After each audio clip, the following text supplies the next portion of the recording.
Om Swastiastu. Wassalamualaikum warahmatullahi wabarakatuh. Salam sejahtera bagi kita semua. Shalom, nama budaya, salam habu. Nah, sebelumnya perkenalkan, nama saya Nika Tiani Dewi dengan nomor 01103126. Pada video belajar kali ini kita akan belajar mengenai penanaman konsep simetri, refleksi, dan pemulihan.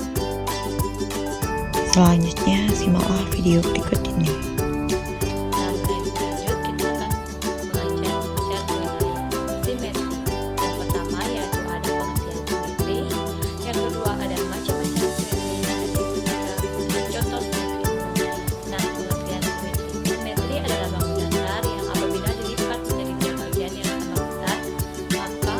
Bangun tersebut akan berhimpitan dengan bangun yang dilipatkan.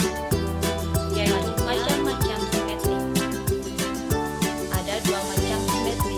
Yang pertama, simetri putar. Simetri putar adalah jumlah putaran pada bangun datar, di mana hasil putarannya akan membentuk pola yang sama sebelum diputar, tetapi tidak kembali ke posisi awal. Untuk menentukan simetri putar, kuncinya adalah sisi yang sama. Misalnya persegi A, B, C, D dengan panjang sisi sama besar. Jadi untuk menentukan simetri putar, perhatikan sisi sama besarnya. Selanjutnya ada simetri lipat. Simetri lipat pada bangun datar bisa didefinisikan sebagai banyaknya lipatan pada bangun datar yang bisa membagi bangun datar tersebut, sehingga setengah bagian dari bangun datar tersebut bisa menutupi setengah bagian yang lainnya. Selanjutnya ada contoh simetri putar seperti gambar yang terlihat di layar. Kondisi awal, kemudian setelah segitiga diputar 1/3 putaran berlawanan arah dengan arah jarum jam, maka akan menjadi C, A, B. Dan yang kedua yaitu ada C, A, B, kemudian segitiga tersebut diputar setengah jarum jam. Setelah diputar 2/3 putaran berawalan arah dengan arah jarum jam, yaitu menjadi A, B, C. Selanjutnya ada simetri lipat. Adapun yang pertama segitiga, yang kedua bangun datar persegi panjang, yang ketiga bangun datar persegi, yang keempat bangun datar belah ketupat, dan yang kelima bangun datar trapesium. Nah, adapun tabel simetri bangun datar, di mana persegi memiliki 4 simetri lipat, 4 simetri putar, dan 4 sumbu simetri. Persegi panjang memiliki 2 simetri lipat, 2 simetri putar, dan 2 sumbu simetri. Belah ketupat memiliki 2 simetri lipat, 2 simetri putar, dan 2 sumbu simetri. Sedangkan jajar genjang yaitu tidak memiliki simetri lipat, memiliki 2 simetri putar, dan tidak memiliki sumbu simetri. Segitiga sama kaki memiliki 1 simetri lipat, tidak memiliki simetri putar, dan memiliki 1 sumbu simetri. Yaitu segitiga sama kaki memiliki 3 simetri lipat, 3 simetri putar, dan 3 sumbu simetri. Sedangkan segitiga sembarang tidak memiliki simetri lipat, tidak memiliki simetri putar, dan tidak memiliki sumbu simetri. Selanjutnya yaitu segitiga siku-siku memiliki 1 simetri lipat dan tidak memiliki simetri putar, dan memiliki 1 sumbu simetri. Selanjutnya yaitu ada trapesium sama kaki memiliki 1 simetri lipat, tidak memiliki simetri putar, dan memiliki 1 sumbu simetri. Yang selanjutnya ada trapesium siku-siku, tidak memiliki simetri lipat, tidak memiliki simetri putar, dan tidak memiliki sumbu simetri. Selanjutnya ada trapesium sembarang, tidak memiliki simetri lipat, tidak memiliki simetri putar, dan tidak memiliki sumbu simetri. Selanjutnya layang-layang memiliki 1 simetri lipat dan tidak memiliki simetri putar, dan memiliki 1 sumbu simetri. Lingkaran tak terhingga dan simetri putarnya simetrinya tidak sehingga, sedangkan sumbu simetrinya juga tidak sehingga. Nah, setelah kita belajar mengenai simetri, selanjutnya kita akan belajar mengenai refleksi. Yang pertama kita akan belajar mengenai pengertian refleksi, yang kedua belajar mengenai sifat-sifat refleksi, dan yang terakhir yaitu contoh refleksi.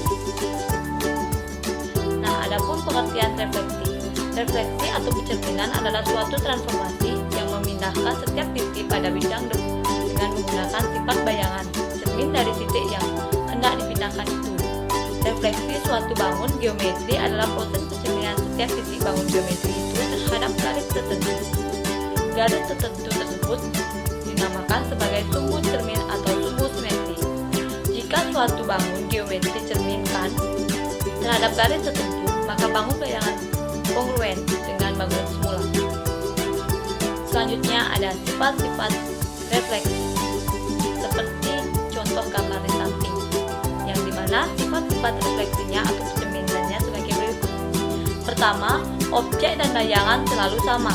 Kedua, jarak setiap titik pada objek dan cerminan sama dengan jarak setiap titik pada bayangan dan cermin S sama dengan S aksen. Nomor 3, tinggi objek sama dengan tinggi bayangan atau H sama dengan H aksen. Yang keempat, garis yang menghubungkan titik pada objek dengan titik pada bayangan selalu juga lurus dengan cermin. Nah, itulah sifat-sifat refleksi. Selanjutnya ada contoh refleksi. Adapun contoh refleksi seperti gambar di samping tersebut. Dari gambar di samping dapat dilihat sifat-sifat cerminan yaitu sebagai berikut. 2 segitiga PQR sama dengan 2 segitiga P aksen, Q aksen, dan R aksen. Karena segitiga PQR kongruen dengan segitiga P aksen, Q aksen, dan R aksen. Nomor 2, RA sama dengan R aksen A. PB sama dengan P aksen B. Dan QC sama dengan Q aksen C. Artinya, jarak titik pada setiap sudut segitiga PQR terhadap cermin sama persis dengan jarak titik pada setiap sudut segitiga P aksen, Q aksen, R aksen terhadap cermin. Yang ketiga, tinggi segitiga PQR sama dengan tinggi bayangan. Dalam kurung segitiga P aksen, Q aksen, dan R aksen. Nomor 4, luas garis P aksen, Q aksen, dan R aksen tegak lurus terhadap garis cermin AC. Nah, itulah contoh refleksi. Selanjutnya kita akan belajar mengenai pengubinan. Yang pertama kita akan belajar mengenai pengertian pengubinan. Yang kedua kita akan belajar mengenai pengubinan dengan berbagai segi banyak. Dan yang ketiga kita akan belajar mengenai contoh pengubinan. Pengertian pengubinan. Pengubinan beraturan pengubinan adalah penyusunan daerah-daerah segi banyak yang menutupi sebuah bidang secara komplit, yaitu tanpa pindah atau celah. Salah satu pengubinan yang telah dikenal siswa sejak dini adalah pengubinan beraturan. Selanjutnya, adapun pengubinan dengan segi banyak. Yang pertama, segitiga beraturan atau segitiga sama kaki, karena jumlah ukuran sudut dalam segitiga beraturan adalah 180. Besar ukuran setiap sudutnya adalah 60 derajat. Yang kedua, segi 4 beraturan atau persegi, karena segi 4 beraturan dapat dibangun dari dua segitiga, maka jumlah ukuran sudut dalam segi 4 itu adalah 2 kali 180 derajat sama dengan 360 derajat. Dengan demikian, besar ukuran setiap sudutnya adalah 90 derajat. Yang ketiga yaitu segi 5 beraturan. Gambar di atas adalah segi 5 beraturan yang dibagi menjadi 5 buah segi kongruen. Setiap segi itu mempunyai jumlah ukuran sudut 180 derajat. Akibatnya 5 buah segi mempunyai beraturan dan besar sudut pusatnya. Sudut yang ada di tengah-tengah segi 5, karena ukuran sudut pusat itu adalah 360 derajat.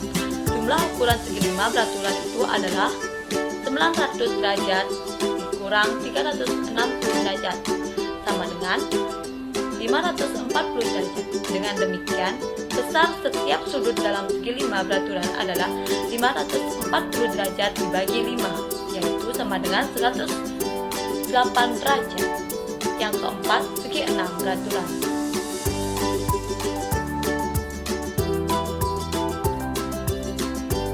Segi 6 beraturan yang dibagi menjadi 6 buah segi kongruen. Setiap segi itu mempunyai jumlah ukuran sudut 180 derajat. Akibatnya, 6 buah segitiga mempunyai jumlah ukuran sudut 6 kali 180 derajat sama dengan 1080 derajat. Ukuran sudut ini menunjukkan gabungan antara jumlah ukuran segi 6 beraturan dan besar sudut pusatnya, sudut yang ada di tengah-tengah segi 6.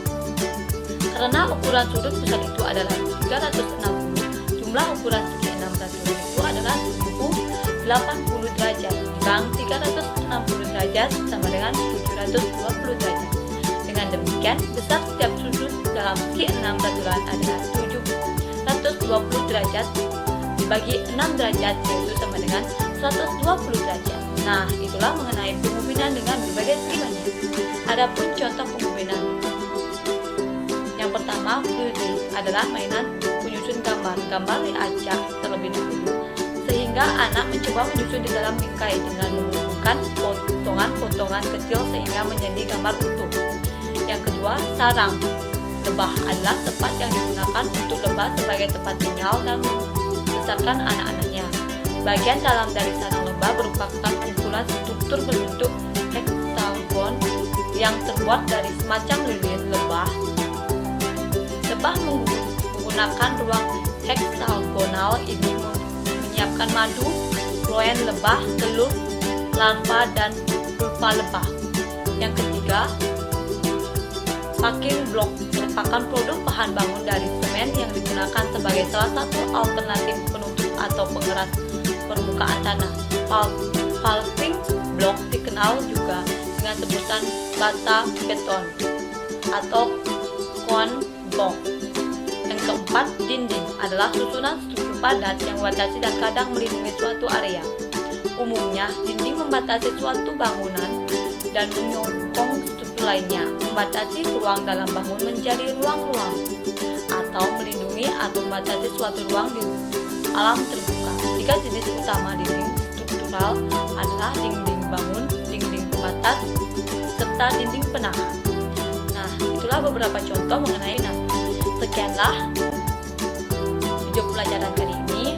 Mohon maaf apabila terjadi kesalahan kata, baik sengaja maupun tidak sengaja. Saya tutup dengan Prama Santi. Om Santi Santi Santi Om.